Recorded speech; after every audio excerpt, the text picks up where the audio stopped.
هذا الشيء اول الزمان شي حنا ما نوعوا عليه. جاو الواقي جاونا 4 الواقيش وسكنوا هذه البليده دايرين فيها ورارات ديال الحق، عندنا فيها ورارات ديال الحق وساكنين فيها ويصيدوا، وجات عايشين بها الوحش ويصيدوا وساكنين فيها البليده دارقه ياك فهمت، متمولين واللي عايش بها اللحم وكلهم عنده عبيره من الزرع وخازنها من اللي يمرض والله كذا يداوى بها. وتمويلين جاء مخلوق الله وقال ما نضيف الله دخل عند واحده من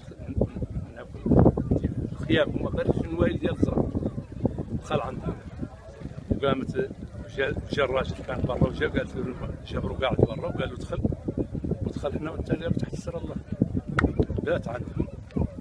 قال لها طحني لنا شي طحين باش نعطيكوا هذا المخلوق اللي جا عليه حاله الخير. قامت المراه وقامت تطحن حطت شويه من ذاك الزرع وتم تطحن ولا بغات تكمل لها الزرع حتى عمرها ما دخلت.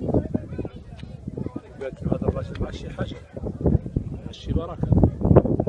قال لها خبزي، قال لها شي خبزه غادي نمشي نجيب نشبع على النحل. شوف كان نجيب له واحد كيلو من العسل مشى يشبع على النحل جاب له البر عيط لاصحابه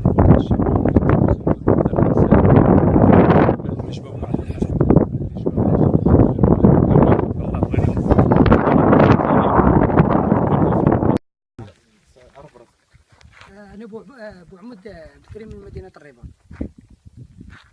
تاريخ ازدياد تاريخ ازدياد 1983. يعني دابا الان انت كتواجد يعني في واحد المنطقه فين تيدركيت تابعه لجماعه راسهم اللي الاقليم قليمين.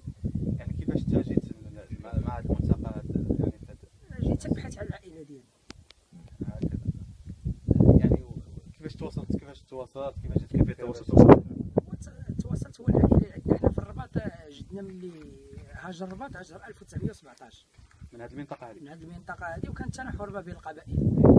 بعد الاستعمار كانوا الجد تاعي توفى ولادو خافوا وهاجروا. هكاك مشاو على رجليهم هذه. كاين عندي واحد جدي مات في مدينه دكاله. وي 3 سيدي بالنور. وبقاو غاديين مهاجرين يعني بقاو كان استعمار وكان زعما كان تيحيدوا لهم الكسيبه ديالهم وهذه. وكانوا في النهار تيديروا راسهم تيحطوا الخيام تيبنيو الخيام وتيبقاو يرعاو البلد تاعهم. في الليل تيطويو الخيام وتيبقاو غاديين مع الطريق. هكذا. بالنسبه للجده ديالك اللي عندها يعني الجده تاعي عندها 107 سنوات.